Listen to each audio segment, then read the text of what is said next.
Hey, listen to Wrestling Roundup on FreeFM, ArrowFM, and NPR. As always, I'm Grady, and live on Skype we got Josh. Hey! Skype should really pay us for, this long of a promotion of their product at the start of every show.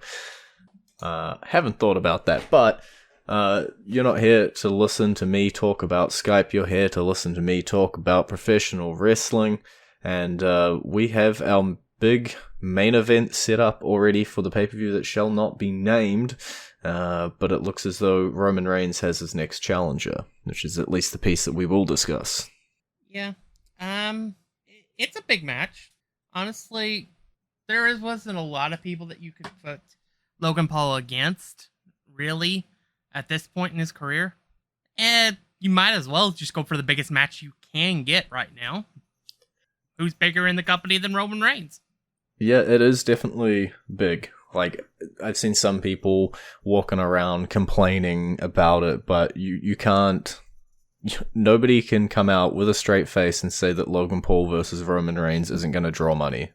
It's as simple as that. As much as I can hate the human being Logan Paul, I can despise things he's done in the past, the guy draws money, Roman Reigns draws money, putting him in a big match. Now, is the outcome a foregone conclusion? Maybe, maybe not, but it doesn't really matter. The match is still going to be hype. Logan can talk. I'm looking forward to more Logan versus Heyman promos as we get there. And in terms of his in-ring, he already proved us multiple times he can go. Yeah, he's proven that he at least can hold his own in the ring. And honestly, with Roman being in the ring, he doesn't have to do a lot to have it be at least a passable match. So, I think it'll be a fun match. I don't think there's any way that Logan Paul becomes the WWE champion in the match. That's... Now, I could see it maybe in a year or two when they built him up a little more. They could pull that trigger. But I don't see it 6 months into his career. And probably not against Roman Reigns right now. No. Yeah, I think that's where I sit as well. I think Roman Reigns should defend through this one. What happens afterwards at the next show after that and the next show after that, I'm not 100% sure on, but I think afterwards is... we've got Extreme Rules coming up first, which it doesn't look like he's defending at. Then we've got the match against Logan Paul. And then we've got Survivor Series, where it's likely he'll be involved in the War Games match. So he might manage to survive out with a few title matches. Yeah, and you know what? If you're going to hold that match at the pay-per-view not being named, then they have smartly chosen not to defend the title at Extreme Rules, because then it's a foregone conclusion, no matter who's the opponent is. Yeah. I just don't expect it. We haven't been hyping or lining up anything. And it's no point having a number one contendership match either, because you've already got your number one contender laying for you down there. Yeah, and with it just being 2 weeks before Extreme Rules, yeah, if you were going to put the title on that event, you would have been already making plans for it 2 weeks ago. Yeah. The second Drew was pinned, they should have immediately then brought in on the next show his next opponent. Mm-hmm. Instead, they waited till SmackDown and then announced his opponent for the show after Extreme Rules. Yeah. So Roman's going to get the night off. Yeah. And I mentioned it there, but let's talk a little bit about it. Survivor Series used to be a bunch of traditional 5 versus 5 matches to sort of encapsulate feuds and work towards stories. Recently, it turned into more of a bragging rights Raw versus SmackDown show, sometimes including NXT. And it looks like the next evolution of Survivor Series is upon us. War Games matches will be featured, both a men's match and a women's match. Oh, it is what it is. I have never been that keen on the match, just because while it's in concept on paper, it sounds cool. Until you realize that you're going to be watching about 40 minutes of boring wrestling that has that is not going to have an outcome until we get the last person out. Mm. So, Yeah, I think the biggest thing for me that War Games brings is just that double ring, especially throughout the night. But yeah, there is that massive preamble. At least in something like an Elimination Chamber match, the eliminations can occur in that early section before everybody's out there. Same with a Rumble, and same with matches like that where people are coming out all the time. This one, as you say, is that sort of massive waiting period where you just sort of, it's cool wrestling and cool stuff, you just know the finish isn't going to happen. Yeah, there's not going to be a random pinfall that's going to end the match with 2-on-1. Mm. That's not going to happen.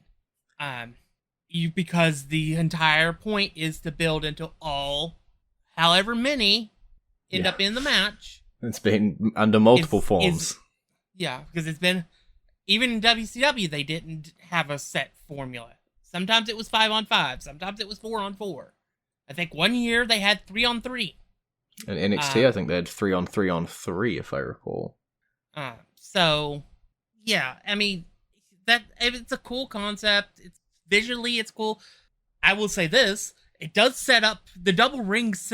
I think makes me more interested in the other matches on the card because there are things that you can do with 2 rings that you can't do with just that they could incorporate in other matches. I mean, like, imagine AJ Styles jumping from you doing the phenomenal forearm, but he's from the other ring into it. That's something you could do with 2 rings. WCW, especially in the 96 through 98, when the cruiserweights are at their top, they would utilize both rings. So so I'm more interested in that part than I am the actual matches. Yeah. Even though we know the feuds will be pretty good, and the match should be good, it is what it is. Yeah, I think there's a few things here. The 2 rings was something I always loved as a kid. With my action figures, I always had 2 rings for them. It just provided so many exciting opportunities for characters to do and for just moves to be done. It doubles everything. But I think I'm quite a fan of the 5 versus 5 elimination match. I feel like that's what made Survivor Series, There's a reason it's called a traditional Survivor Series matchup. I was not a fan of the whole Raw versus SmackDown stuff. I would have much preferred it be a storyline-driven pay-per-view for the most part. I don't know if this War Games change is going to be a permanent change to the Survivor Series pay-per-view, but I do think it was growing stale prior to the Raw versus SmackDown. There was even talks about removing it entirely from the schedule. Which is hilarious given its position as a Big Four. Yeah. So it is one of those things where it's like they've done it since the dawn of pay-per-view, almost. But it is one of those situations where it's like they're trying to spice it up a little bit. And I can get where they're coming from on that. Mm-hmm. And I guess we'll see how it plays out. And then they can decide if that's something they want to do more frequently or go back to the 5-on-5 matches but make them storyline like you said, or scrap the pay-per-view entirely. Yeah. We'll have to wait and see what the future of all of that holds. Oh, we got a little bit of time. Talking about the War Games matches, I expect the Bloodline will find their way into one of those. They got a perfect set of competitors there. One of those set people that is in the Bloodline is Solo Sikoa. And there's my awesome segue. On NXT, it opened up with him having to relinquish the title he just got. Yeah. We found out that Solo Sikoa since he was not voted to be in the match, he was not allowed to win the title. Thus, he was stripped of it. And we're going to have a ladder match at Halloween Havoc to determine the next champion. Yep. You can say it a million times, and I don't know if I'll still understand it. Yeah, it's definitely a bad booking decision, but I get it to some degree because they have moved him on to the next level. But that makes the decision to bring him down to win the title even stupider. Yeah. In the first place. You either give him the title or you don't, right? And to give it to him and then all of a sudden decide, no, he's not eligible, let's strip it of him after a couple weeks, let's put this ladder match together. You know, you had the perfect thing here. You had Carmelo moving on to the main event scene. You had Solo Sikoa picking up a title to look like he fits in with the bloodline. It looked amazing. It was a great imagery. There's nothing stopping him from doing both shows. There's nothing stopping him from defending the title on the main roster, which he did. Just seems like a real weird decision to, you know, strip him of it and just put it into a ladder match. Yeah. Unless the ladder match ends with Solo Sikoa coming out and winning the title again. Yeah. Which I wouldn't put him down past that. It's just strange. It's hard to describe what's but the whole decision may also have been just to get Carmelo Hayes away from the North American Championship so he can't go after the NXT Championship. Stupid way to go about it, but it's it is a decision I guess they've decided. Yeah. To be fair, the NXT champion is a little bit busy. You know, Tyler Bate and JD had their little number one contendership match. That's two people sitting in the main event scene trying to take on Braun Breaker. And at the end of the show, Ilja Dragunov comes out and sort of puts his stake in the dirt. And now you've got another person coming after the NXT champion. You know, we said somebody's going to show up and declare that they should fight for the title. And they did. It was just a couple weeks later. Yeah. This is going to be a really interesting few weeks heading up to Halloween Havoc. Mm-hmm. Whereas I have a feeling it's not going to be a one-on-one match. Probably not. I think it's going to be a Fatal 4-Way. Maybe a Fatal 4-Way elimination match. I don't really know, but the whole all four of these people can go, and I think they would put on an amazing Fatal 4-Way. I do want to see Breaker versus Dragunov, but I wanted to see that 2 weeks ago when we had the special. But of course, injuries screwed that over. So I would be fine with that being the actual match at Halloween Havoc, and they have JD, who won the number one contenders match, have a random match on an NXT. I don't think we can even call it NXT 2.0 anymore. No. NXT 3.0. NXT White and Gold. Yeah. No, I think you're right. Any combination of these guys are going to be able to put on a banger. I do think there's money in Braun Breaker versus Ilja Dragunov one-on-one. I honestly could see this almost as Ilja showing up and, you know, saying, I got winner, basically. If they did want to do Breaker JD. But, you know, we've already had Breaker JD, but we also had Breaker Bait before.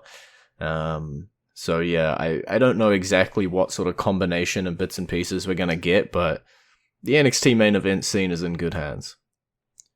Alrighty, well, it is roughly halfway through the show, and that means, as always, that it is time to go into our entrance theme of the week. Well, for people who haven't heard me mention it before, we record this about midday on a Thursday in New Zealand, and what that means is that AEW Dynamite is usually airing at or airing just after when we record, so we're going to gamble. We're going to play Daniel Bryan's AEW theme to celebrate the brand new champion, and I'll just dub in the loser of the match if he didn't win or anything. But the song's playing for you now.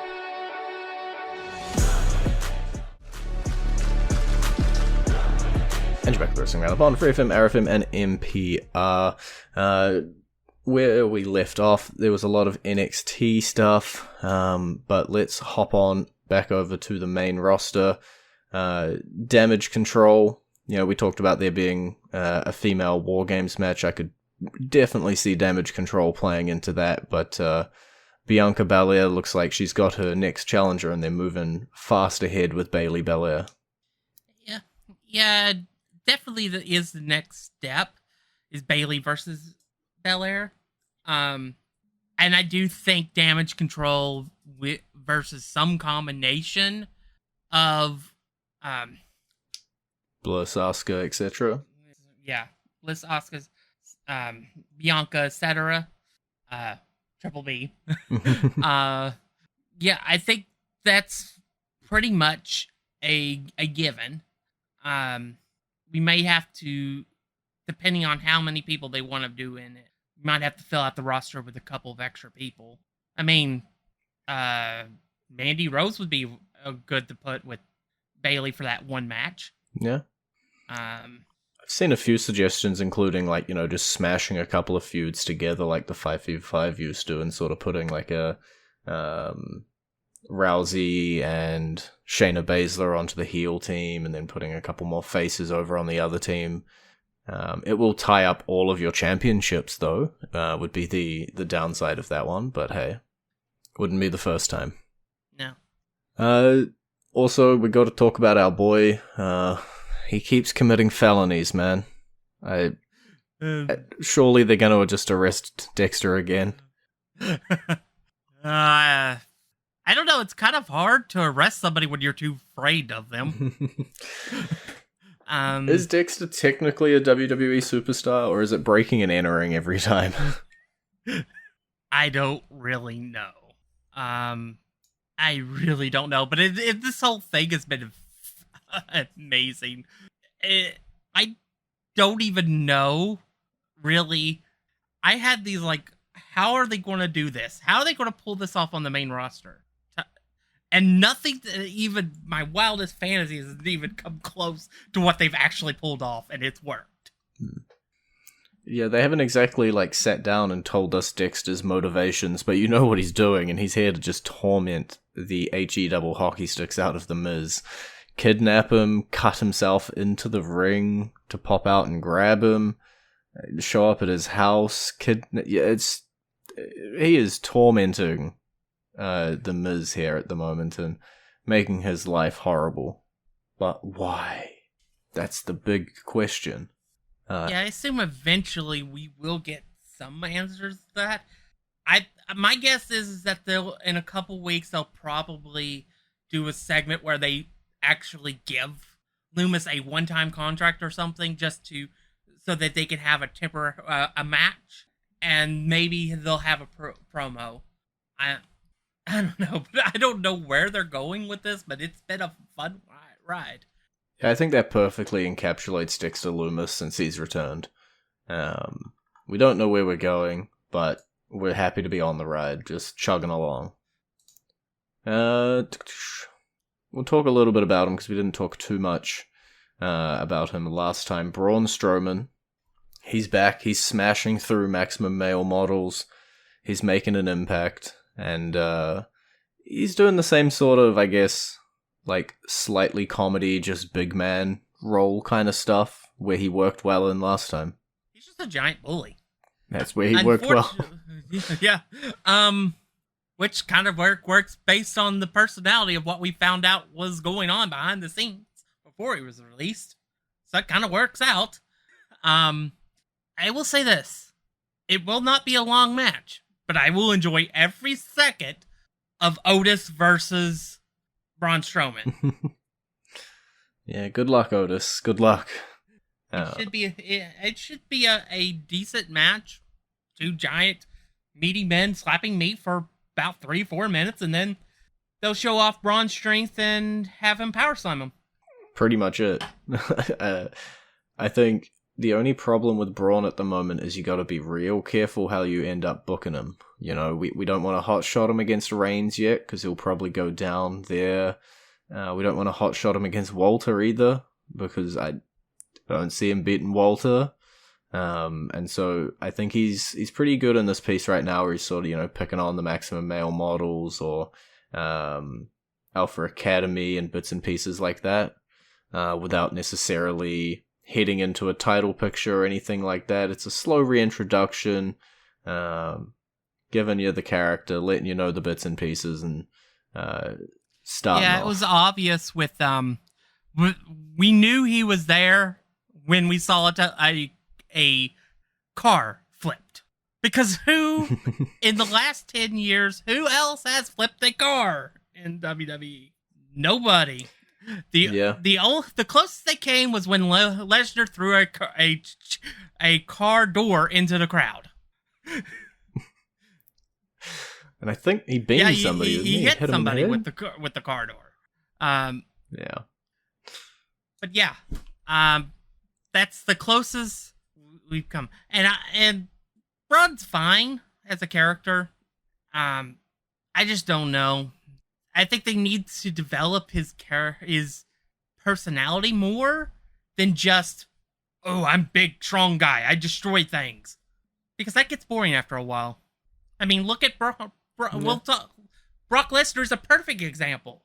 For a while, he was the big, strong guy that destroyed things. But he had that reputation because of his MMA background. So we kind of let it slide. The last year and a half, Cowboy Lesnar has been awesome. He has evolved. He has definitely taken bits of his personality, cranked them up to 11, and figured out what's going to work and what's not going to work. Because even before that, you had Block Party, Money in the Bank, Lesnar as well, which was doing pretty well.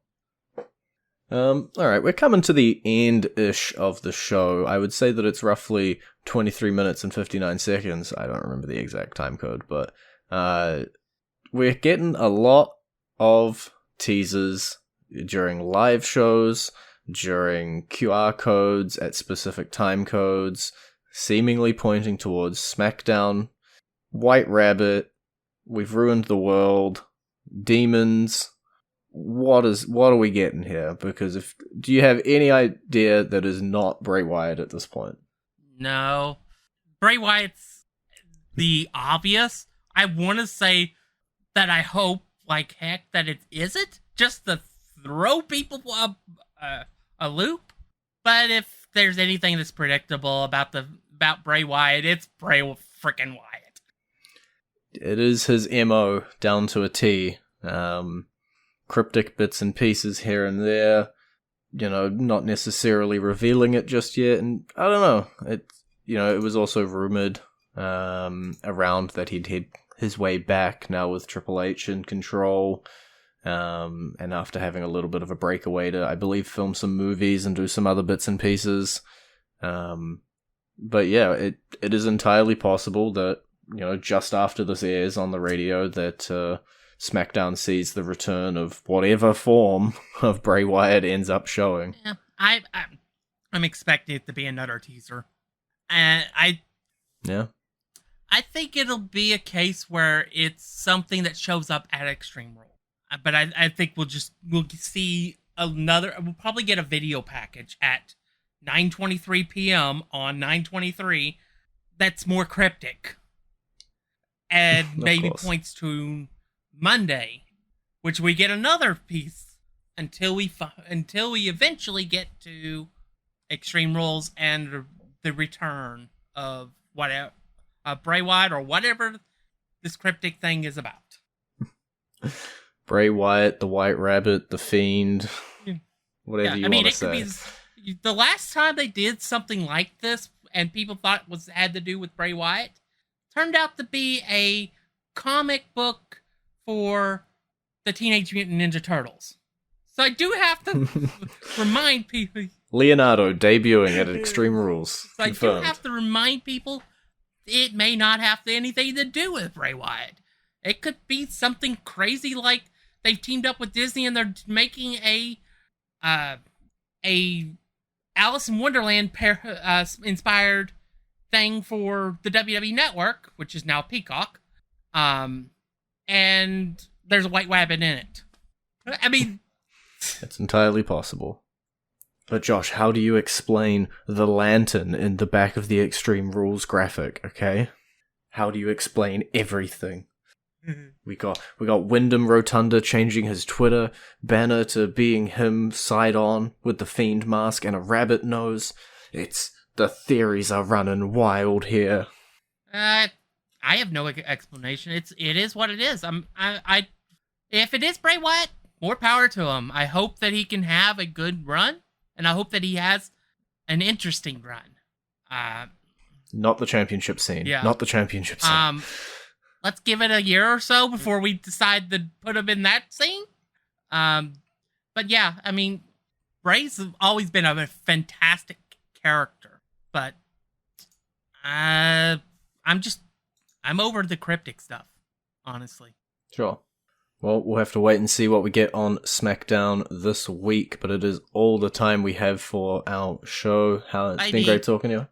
You can visit our Facebook page, facebook.com/Wrestling R&D Up, or our Twitter page, twitter.com/Wrestling R&D Up, or our YouTube page, youtube.com/Wrestling R&D Up, and we will see you next week.